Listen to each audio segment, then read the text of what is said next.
न वयं भगवन् विद्मस्तत्तव देव चिकीर्षितम् कृतो में नुग्रहश्चेति यदध्यक्षः प्रभाससे। फिर मुनि कहते हैं कि हे स्वयं प्रकाश भगवान, यानी स्वयं में प्रकाशित रहने वाले, आप जो है ना सर्वेश्वर होकर भी जो ये कह रहे हैं कि आपने मुझ पर बड़ा अनुग्रह किया। कृतो में अनुग्रहश्चेति यदध्यक्षः प्रभाससे। हे स्वयं प्रकाश नारायण, आपने जो अभी अभी ये कहा ना कि आपने मुझ पे बड़ा अनुग्रह किया, ये हमारे लिए आपने कही, जबकि ये तो हमें कहना चाहिए क्योंकि आप सबसे बड़े हैं, आप सर्वेश्वर है।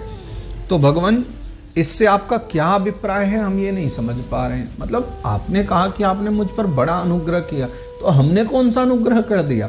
हमने तो आपके भक्तों को श्राप ही दिया, एक प्रकार से क्रोध में आके हमने अपराध कर बैठे हम तो न वयम भगवन विद्मः, हम नहीं समझ पाए इस बात को कि आपने जो अभी अभी कहा कि आपने मुझ पर बड़ा अनुग्रह किया, तो भला हमने आपके ऊपर कौन सा अनुग्रह किया? हमने तो अपराध ही किया है आपके भक्तों को दंड दे करके।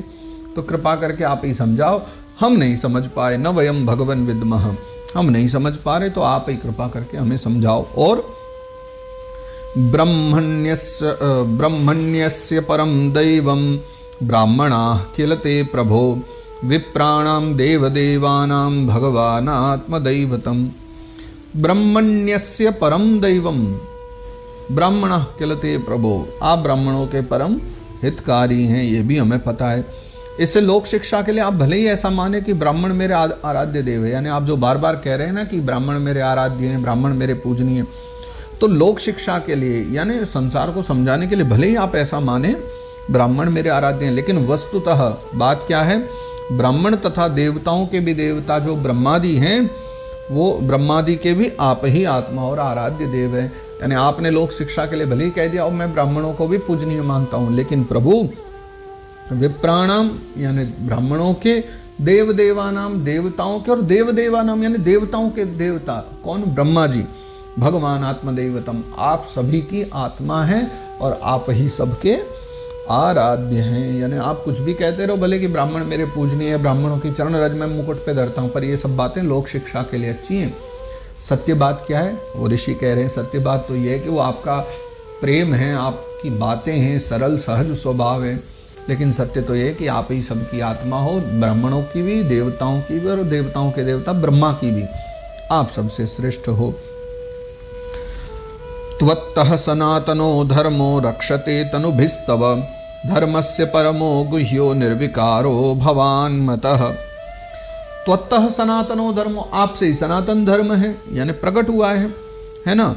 और धर्मो रक्षते तनुभिस्तव, समय समय पर आप ही जो है ना अवतार लेकर के उसकी रक्षा भी किया करते हैं, आपसे उसकी रक्षा होती है। और धर्मस्य परमो गुह्यो निर्विकारो भवान मतः, भगवान सबसे बड़ी बात निर्विकार स्वरूप से जो है आप ही धर्म के परम गुह्य रहस्य हैं। यानी धर्म की जितनी किताबें हैं, धर्म के जितने ग्रंथ हैं, उनका कोई गोपनीय अगर जो रहस्य गाया गया है धर्म में, किसी भी धर्म को पढ़िए, धर्म का जो मूल है, धर्म का जो रहस्य है, वो कौन है? स्वयं आप हो। धर्मस्य परमो गुह्यो, धर्म का परम गोपनीय जो विषय है, जो रहस्य है, वो आप ही हैं। तो इसलिए आप ही के द्वारा ये सारी लीला होती है। और ये मैं नहीं कह रहा हूँ, ये सब के सब जो है शास्त्रों का मत है ना। ये सब आप शास्त्र इस बात को स्वीकार करते हैं। तरंती ह्यंजसा मृत्युम निवृत्ता यदनुग्रहात् योगिनः स भवान् क्यों स्वेदनुगृह्येत यत्परैः। तरंती ह्यंजसा मृत्युम निवृत्ता यदनुग्रहात्, अब ये आप ही की तो महिमा है कि आपकी कृपा से जो निवृत्ति परायण योगी जन है, सहज में मृत्यु संसार सागर से पार हो जाते हैं। निवृत्ता यदनुग्रहात्, जो निवृत्त जन है, यानी निवृत्ति और प्रवृत्ति दो मार्ग है ना संसार में। जो घर गृहस्थी में दुनियादारी में चले वो प्रवृत्ति, यानी घर गृहस्थी में रह के भी जो भजन करे वो प्रवृत्ति मार्ग, और दुनियादारी छोड़ के जो एकदम निवृत्ति परायण हो जाए वह निवृत्ति मार्ग है। तो जो निवृत्त मार्ग में रहने वाले जो योगी जन है, तरंती यंजसा मृत्यु, वो भी मृत्यु से किसकी कृपा से पार हो पाते हैं? यदनुग्रहात्, आपके द्वारा।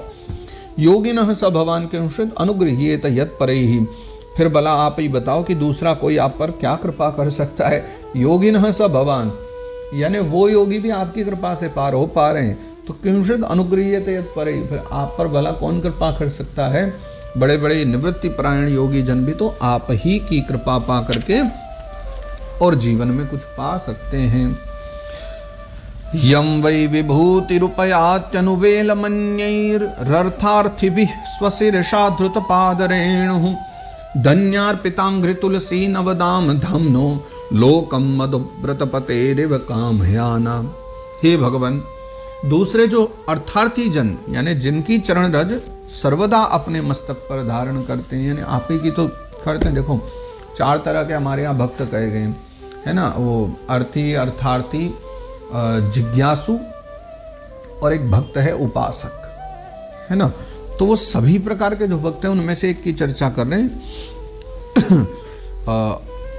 तो एक अर्थी है, आर्त है, जिज्ञासु है, अर्थार्थी है। ये सभी जो भक्त हैं उनमें से जो अर्थार्थी जो जन हैं, यानी जिनको कुछ दुनियादारी के लिए चाहिए, जिनकी चरण रज को सर्वथा अपने मस्तक पर धारण करते हैं। किन को करते हैं? देखो भैया, जो आर्त होंगे वो आपकी शरण में आएंगे, जिज्ञासु होंगे वो आपकी शरण में, गुरु की शरण में जाएंगे, ठीक है ना। लेकिन जो अर्थार्थी होंगे, अर्थार्थी मतलब जिनको धन की कामना है, अर्थार्थी जाते हैं लक्ष्मी के पास में। तो यही लिखते हैं कि दूसरे जो अर्थार्थी जन हैं वो जिनकी चरण रज को अपने सर्वथा मस्तक पर धारण करते हैं। किनकी? लक्ष्मी की। वे लक्ष्मी जी भी, है ना। अर्थार्थी भी स्पर्शा धृतपाद रेणु, वो तो उनकी चरण रज को अपने मस्तक पर धारण करते हैं। लेकिन वह जो लक्ष्मी है वो निरंतर आपकी सेवा में लगी रहती है, वो तो सदा यहीं आपके पास ही रहती हैं।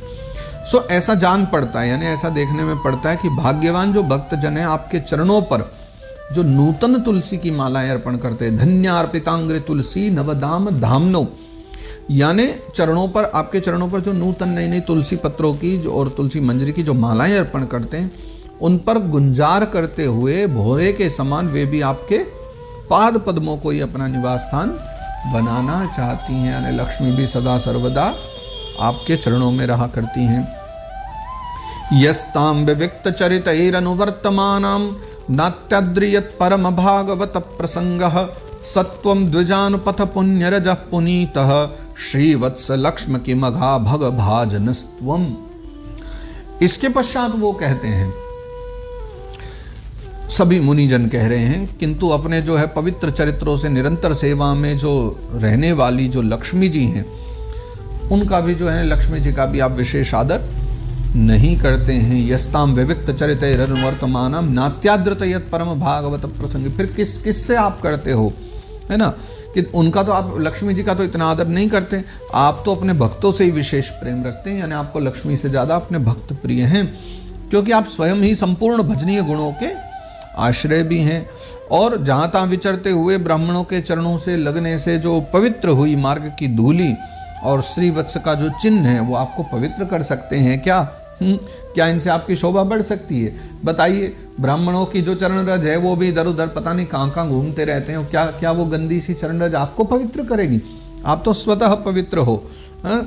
और जो श्रीवत्स का चिन्ह आप धारण करते हो, क्या उससे आप कोई शोभायमान होते हो क्या? नहीं, आपसे उसकी शोभा बढ़ रही है, उससे आपकी शोभा नहीं बढ़ रही प्रभु। इसलिए महिमा आपकी जो है वो हम जानते हैं।